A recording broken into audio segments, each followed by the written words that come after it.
संध्या रागिनी को अपने घर से धक्का देकर बाहर निकाल रही होती है। तभी वहाँ उसका पति विवेक आकर कहता है, संध्या ये सब क्या कर रही हो तुम? हाथ छोड़ो रागिनी का। तुम मेरे पीठ पीछे गुल खिलाकर चूना लगाकर चली जाओगी और मुझे कुछ पता भी नहीं चलेगा। विवेक, तुम जानते नहीं ये औरत कितनी बड़ी धोखेबाज है। संध्या अपनी सास के देहांत के बाद अपने पति विवेक और ससुर केशव के साथ लाजपत नगर की एक कॉलोनी में शिफ्ट हुई थी। नया मोहल्ला, नए लोग होने की वजह से संध्या किसी को नहीं जानती थी। ऐसे ही एक शाम वो बाजार में सब्जियां ले रही होती है। तभी वहाँ एक बहुत हॉट सी साड़ी पहने रागिनी नाम की औरत उसके पास आकर कहती है, हेलो जी, आप कौन? मैं रागिनी, आपके सामने वाले घर में ही रहती हूँ। कब से सोच रही थी कि आपसे बात करूं, लेकिन टाइम ही नहीं मिल पाया। ओह अच्छा, तो आप मेरी पड़ोसन हैं। मेरा नाम संध्या है। और बताइए, आपके परिवार में कौन कौन है? जी, मैं, मेरे पति विवेक और मेरे ससुर जी, बस हम तीनों ही रहते हैं। ओह वाओ, छोटी फैमिली, हैप्पी फैमिली। जी, ये तो है। मैं तो अकेली रहती हूँ। मेरे पति काम के सिलसिले में ज्यादातर शहर से बाहर ही रहते हैं। अरे कोई नहीं, आप हमारे घर आ जाया करो, आपका भी मन लगा रहेगा और मेरा भी। सही है, चलिए चलते हैं। ऐसे ही बातें करते करते रागिनी और संध्या अपने अपने घर आ जाती है। अब रागिनी का संध्या के घर आना जाना शुरू हो जाता है। ऐसे ही एक शाम संध्या रागिनी को अपने घर डिनर पे बुलाती है। घर के सभी लोग साथ बैठकर डिनर कर रहे होते हैं। तभी विवेक रागिनी से कहता है, तो रागिनी जी, आपके पति क्या काम करते हैं? जी, उनका ट्रैवलिंग का काम है। कभी मनाली तो कभी कश्मीर घूमते हैं। वाह, अच्छी बात है। अरे रागिनी, बातें ही करती रहोगी, खाना भी खाओ। लो, मटर पनीर खाओ। रागिनी एक टक लगाकर संध्या के ससुर केशव की तरफ देखकर मुस्कुरा रही होती है। केशव रागिनी की इस हरकत को देखकर अनदेखा कर देता है, पर रागिनी लगातार उसे ही देखती है। तभी केशव कहता है, बहू, मैंने खा लिया है, मैं थोड़ा टहल कर आता हूँ। रुकिए, मैं आपके साथ चलती हूँ। मैंने भी खाना खा लिया है, बल्कि यूँ कहिए कि जरूरत से ज्यादा खा लिया है। थोड़ा घूम लूंगी तो पच जाएगा, वरना सारी रात करवटें लेने में बीत जाएगी। अरे नहीं, जाओ तुम भी पापा जी के साथ वॉक कर लो। हाँ ठीक है, चलिए चलते हैं। इतना कहकर केशव और रागिनी एक साथ वॉक के लिए घर से निकलते हैं।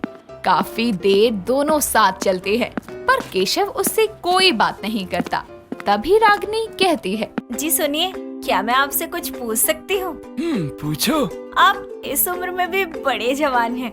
आपको देखकर लगता है जैसे आप विवेक के बड़े भाई हैं। क्या सच में? मजाक तो नहीं कर रही हैं आप? हाय, एकदम सच कह रही हूँ। झूठ बोलूं तो अभी मर जाऊं मैं। अरे नहीं, ऐसा मत कहिए। वैसे आप मुझे ऐसे देख क्यों रही थी खाने के वक्त? क्या करूं, मेरी नजरें आपसे हट ही नहीं रही थी। आप हैं ही इतने हैंडसम, बस इसलिए।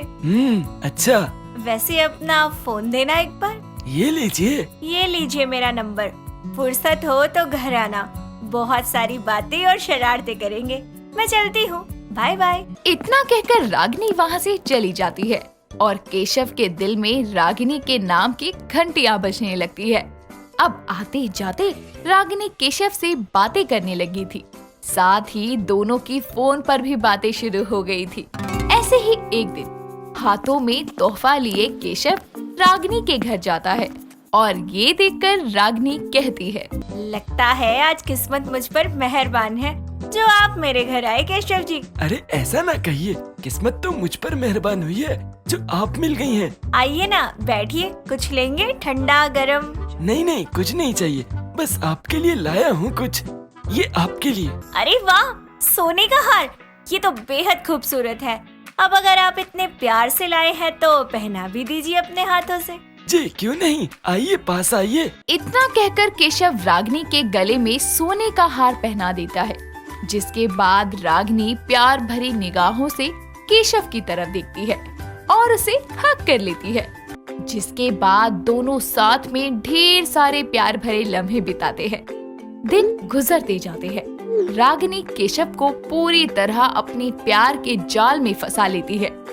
ऐसे ही एक दिन रागिनी केशव से कहती है, केशव जी, आप मुझसे बहुत प्यार करते हैं ना? मैं जो मांगूंगी आप मुझे दोगे ना? हाँ मेरी जान, जो कुछ मेरा है सब तुम्हारा ही तो है। बोलो क्या चाहिए तुम्हें? तो अपनी सारी जायदाद ना अपने इस रागनी के नाम कर दीजिए। मैं अपने पति को ना जल्दी तलाक दे दूंगी, क्योंकि मुझे हमेशा के लिए आपके साथ रहना है। और अगर मेरे पास प्रॉपर्टी होगी तो फिर संध्या और विवेक भी मुझे जल्दी से एक्सेप्ट कर लेंगे। बस इतनी सी बात, मैं सब कुछ तुम्हारे नाम कर दूंगा। इतना कहकर केशव रागिनी को हक कर लेता है और कुछ ही दिनों में अपनी सारी जमा पूंजी प्रॉपर्टी रागिनी के नाम कर देता है। ऐसे ही एक दिन जब संध्या और विवेक घर से बाहर गए हुए होते हैं, तभी हाथों में खाने की थाली लिए रागिनी केशव के घर आती है और केशव से कहती है, केशव जी देखिए, मैं आपके लिए खाना लेकर आई हूँ, आपके पसंद के दाल चावल और खीर। वाह क्या बात है, चलो अब लेकर आई हो तो खिला भी दो। हाँ हाँ क्यों नहीं। इतना कहकर रागिनी केशव को अपने हाथों से खाना खिलाना शुरू करती है। पर जैसे ही वो केशव को खीर खिलाने लगती है, तभी वहाँ पर संध्या विवेक के साथ आती है और संध्या खीर की कटोरी रागिनी से छीनकर जमीन पर फेंकती है और उसका हाथ पकड़कर उसे घर से बाहर निकालने लगती है। तभी विवेक कहता है, संध्या ये सब क्या कर रही हो तुम? हाथ छोड़ो रागनी का। बस करो, तुम्हें क्या लगा था तुम मेरी पीठ पीछे गुल खिलाकर चूना लगाकर चली जाओगी और मुझे कुछ पता भी नहीं चलेगा। विवेक तुम जानते नहीं ये औरत कितनी बड़ी धोखेबाज है। इसने पापा को अपने झूठे प्यार के जाल में फंसाया और उनसे सारी प्रॉपर्टी अपने नाम करवा ली और आज ये जहर वाली खीर खिलाकर पापा जी को मारना चाहती थी। नहीं बहू, ये तुम क्या कह रही हो? रागिनी मुझसे बहुत प्यार करती है, वो ऐसा नहीं कर सकती। जानती हूँ आप लोगों को मेरी बातों पर यकीन नहीं होगा, पर पुलिस की बात पर तो होगा, क्योंकि ये औरत जेल से भागकर आई है। आपसे पहले भी ये बहुतों को अपना शिकार बना चुकी है। मुझे इस पर पहले से ही शक हो गया था, इसलिए मैंने इसके बारे में सब पता लगाया। इतना कहकर संध्या पुलिस को कॉल करती है और पुलिस केशव के घर आकर रागिनी की सारी सच्चाई बताती है कि किस तरह वो अमीर आदमियों को अपने प्यार के जाल में फंसाकर उनसे उनकी सारी जायदाद लेने के बाद उन्हें मार देती है। पुलिस रागिनी को गिरफ्तार करके वहां से ले जाती है। साथ ही केशव भी अपने किए के लिए संध्या और विवेक से माफी मांगता है और फिर सब साथ खुशी खुशी रहने लगते हैं। फुलवा को हमेशा से ही गुलाब के फूलों का बहुत शौक था। उसकी और रोनित की शादी को सिर्फ 2 महीने हुए थे और इतने कम वक्त में ही गांव से आई फुलवा ने अपने आप को शहरी रंग ढंग में काफी बेहतर तरीके से ढाल लिया था। फरवरी का महीना चल रहा था और फुलवा रजाई ओढ़े सोई हुई थी। तभी घड़ी के अलार्म की आवाज से उसकी नींद खुलती है, जिसके बाद वो बोलती है, हाय दैया 8 बज गवा और हम अभी तक घोड़ा बेचकर सुतल है। इससे पहले अम्मा जी का भोपू बजे। चल फुलवा जल्दी से उठ जा। फुलवा हड़बड़ाहट में बेड से नीचे उतरने लगती है।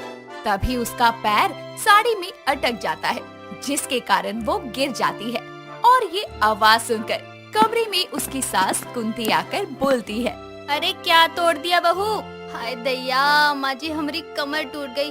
भोरे भोरे ना जाने कौन के मुंह देखे रहे, तनिक हमके उठावे में मदद तो कर दो। एकदम बकलोल वाली हरकतें करती है। पक्का हड़बड़ी में बिस्तर से उतर रही होगी, इसलिए बसर गई नीचे। किसने कहा था इतनी तूफान मेल बनने को? ओ अम्मा जी हमके उठे में देरी हो गल रहे, यही कारण हम जल्दीबाजी में रसोई में जा ही रहे थे कि गलती से छिटा गए। और अम्मा जी हमरे गांव में सब लोगन मुर्गे की बाग सुनकर उठत रहे, बाकी ई शहर में तो अलार्म की आवाज से उठे के पड़त है। अरे उसे अलार्म कहते हैं पगली। अब अपनी बकबक बंद कर और जल्दी से चाय बना। फुलवा जल्दी से किचन में जाकर सबके लिए चाय बनाती है, जिसके बाद सभी एक साथ बैठकर चाय का लुत्फ उठाते हैं और बातें करते हैं। तभी फुलवा सर पर हाथ रखते हुए बोलती है, हाय मोरी मैया हम इतना जरूरी काम कैसे भूल गए? अरे बहू ऐसा भी क्या भूल गई तू जो अपने सर को ढोल समझकर पीटने लगी? अम्मा जी हम फूलों में पानी ना ही डाले और हम यहाँ मजे से बैठकर चाय गटकत हैं और हमरे प्यारे पौधे वहाँ भूख से तड़पत हुई हैं। काहे कि खाद पानी से ही तो उनके बड़े और हरा भरा होके में मदद होता है। हाँ मेरी माँ जाकर अपने नन्हे मुन्ने बच्चों को पानी दिया, वरना तेरी ये बेचैनी शांत नहीं होगी। फुलवा जल्दी से बगीचे में पानी लेकर जाती है और सभी फूलों के पौधों में पानी डालने लगती है। तभी उसकी नजर गुलाब के पौधे पर जाती है और वो बोलती है, हाय राम, अम्मा जी, रागिनी, रोनित जी, जल्दी बाहर आओ। सब कुछ खत्म हुई गवा, हमारे सपना चूर चूर हुई गवा, हम लुट गए, तबाह हो गए। फुलवा के चीखने की आवाज सुनकर सभी बाहर आते हैं और रागिनी बोलती है, क्या हुआ भाभी, आज आपका कोई कीमती सामान खो गया क्या? हाँ बहू, क्या हुआ? इतनी सुबह गला फाड़कर क्यों मोहल्ले वालों की नींद खराब कर रही है? हुआ क्या है ऐसा? माँ जी, सब कुछ लुट गवा, हमारी हफ्तों की मेहनत पर पानी फिर गवा। अरे ऐसा भी क्या गजब हो गया? माँ जी, कुछ वक्त पहले जब हम बाजार से आवत रहे तो हमके वो कम्मो चाची के घर के पिछवाड़ा के नाला के पास ये गुलाब के पौधा नजर आयल रहे और हम उके उखाड़ लिए और अपना गमला में लगा दिए। कल तक तो एकदम ठीक रहे, पता नहीं आज कैसे मुरझा गवा हमारा गुलाब का पौधा। भाभी, ये गुलाब का पौधा मुरझाया नहीं बल्कि मर चुका है। अरे हालत देखिए उसकी, पत्ते पीले हो गए हैं उसके। अरे पगलेट जाहिल, गुलाब के पौधे की जड़ नहीं लगाई जाती बल्कि उसकी कलम लगाई जाती है और वही धीरे धीरे गुलाब का बड़ा सा पौधा बन जाता है। और अगर तुझे गुलाब इतने ही पसंद थे तो मुझे कहती। खैर छोड़, आज कोई फूल बेचने आएगा तो मैं तेरी ख्वाहिश को पूरा कर दूंगी। अब चल अंदर, वरना मोहल्ले वाले सोचेंगे हमने तुझ पर ज्यादती की है। वक्त बीतता है और अगले दिन साइकिल पर ढेरों फूलों के साथ एक फूल वाला उनकी गली में आता है और कुंती उससे गुलाब के पौधे खरीदकर अपने गमले में लगवा लेती है।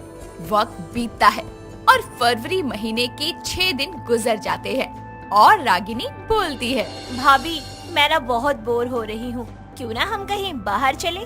ननदिया, तुम तो हमारी मुंह की बात छीन ली। हम बहुत बोरियात हैं, काहे ना ननद भौजाई बाजार घुमाए। गुड आइडिया भाभी। फुलवा जल्दी से अपनी सब्जी का थैला लिए हुए अपनी सास के पास जाकर बोलती है, अम्मा जी, हम रागिनी के साथ हाट जाते हैं। उस शाम के बनाए खातिर कुछ भाजी तरकारी ले आई हैं और थोड़ा सैर सपाटा भी हो जाई है। हाँ हाँ जाओ, ये ले बहू पैसे, ताजी हरी सब्जी ले लियो और दोनों कुछ खा भी लेना। फुलवा जल्दी से पैसे लेकर अपनी ननद के साथ झूमते गाते हुए बाजार पहुंचती है, जहां चारों तरफ उसे गुलाब ही गुलाब नजर आते हैं, जिन्हें देखकर वो बोलती है, ननदिया, आज बाजार को का हुई गवा है, जहाँ नजर घुमावत है गुलाब के फूल ही दिखत है, कहीं हम बोरा तो नहीं गए? सभी फूल वालों के पास गुलाब के फूल दिख रहे हैं, क्योंकि कल 7 फरवरी है ना, इसलिए।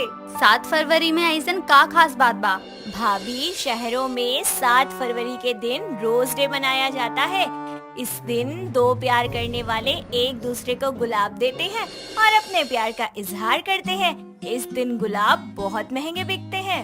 तब तो हम भी अपने सजनवा को गुलाब के फूल दी हैं। हाँ हाँ भाभी, क्यों नहीं, आप भी भैया के लिए रेड रोज खरीद लो और उन्हें दे देना, क्योंकि लाल गुलाब प्यार का प्रतीक होता है। हम अपन गांव में खाली लाल गुलाब ही देखे रहे, पर आज बाजार में इतना किस्म का गुलाब देखकर हम तो चकाचौंध ही रह गए। ये लाल, पीला, गुलाबी, सफेद, नीला, संतरी, चॉकलेटी, यहाँ तक कि काला गुलाब भी होते हैं, हम सोचे भी नहीं रहे। सबसे सुंदर तो वो सतरंगी गुलाब लागत है। भाभी, आप भैया को वही मल्टी कलर वाला गुलाब दे दो, उससे आप दोनों की लव लाइफ में सारे रंग भरे रहेंगे। फुलवा सभी गुलाब की कीमत पूछकर मल्टी कलर वाला रोज खरीदती है, जिसके बाद वो दोनों घर पहुंचती हैं और रात को जब रोनित काम से घर आता है तो फुलवा उसे गुलाब का फूल देते हुए बोलती है, सजनवा, हम तोहरे वास्ते ही गुलाब का फूल लाए हैं, तुम हमरे वास्ते एगो गुलाब नहीं लाए? तुम्हारे लिए मैं आ गया हूँ, मैं तुम्हारा गुलाब, तुम मेरी कली। ये गोल गोल बात नहीं घुमाओ, हम सब बुझत हैं, हमके भी गुलाब के फूल चाहिए, लाल, पीला, नीला, हरा, सफेद, गुलाबी, हमके ये सब गुलाब एक साथ चाहिए। अरे मैं गुलाब की खेती करता हूँ क्या? मैं एक सिविल इंजीनियर हूँ, कोई माली नहीं जो तुम्हें रंग बिरंगे गुलाब ला कर दूं। और ये अचानक तुम्हें गुलाब का भूत कैसे सवार हो गया? हम कुछ नहीं जानते हैं, अगर तुम हमके गुलाब का रंग बिरंगा गुलदस्ता लाके नहीं दिए तो हम मोहल्ले के लड़कन के पटा लिए और तुम हाथ मलते रह जाओगे। हमके भी तुम्हारे साथ फूल दिवस मनावे के है। अगर मैंने इसे गुलाब नहीं लाके दिए तो कहीं सच में ये मोहल्ले के लड़कों से गुलाब ना लेने लगे। चल रोनित, इससे पहले कि फूलों की दुकान बंद हो, लेकर आ। रोनित जल्दी से फूलों की दुकान पर जाता है। अपनी बीवी फुलवा के लिए वो रंग बिरंगे गुलाबों का बुके बनवाकर घर आता है और बोलता है, ये लो मेरी माँ, तुम्हारे इन गुलाब को खरीदने में मेरे 1500 रुपए उड़ गए। इतने में मैं महीने भर का पेट्रोल भरवाता हूँ अपनी गाड़ी में। का खुशबू है। थैंक यू सजनवा, कितना नीक खुशबू आवत है। हाय हमरे गुलाब। फुलवा गुलाब के बुके से लिपटकर बिस्तर पर सो जाती है और अगले दिन यानी कि रोज डे को वो सुबह गुलदस्तों में लगे गुलाबों को लेकर पूरे मोहल्ले भर में घूमते हुए लड़कों को गुलाब देती है और अपनी पड़ोसन कम्मो को वो सफेद गुलाब देते हुए बोलती है, ई लियो कम्मो चाची, तुम सबन से बहुत लड़त हो ना, यही से ई सफेद गुलाब तुम्हरे वास्ते। कहे कि ई सफेद गुलाब शांति का प्रतीक है। कविता घर में है का? हाँ अंदर है, जा मना ले उसके साथ भी अपना ये रोज डे।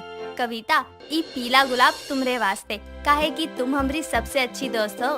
फुलवा पूरे मोहल्ले में गुलाब बांटते हुए रोज डे मनाती है और तभी उसकी नजर चिंटू और बबलू पर जाती है और वो बोलती है, अरे ओ चिंटू बबलू, यहाँ आओ।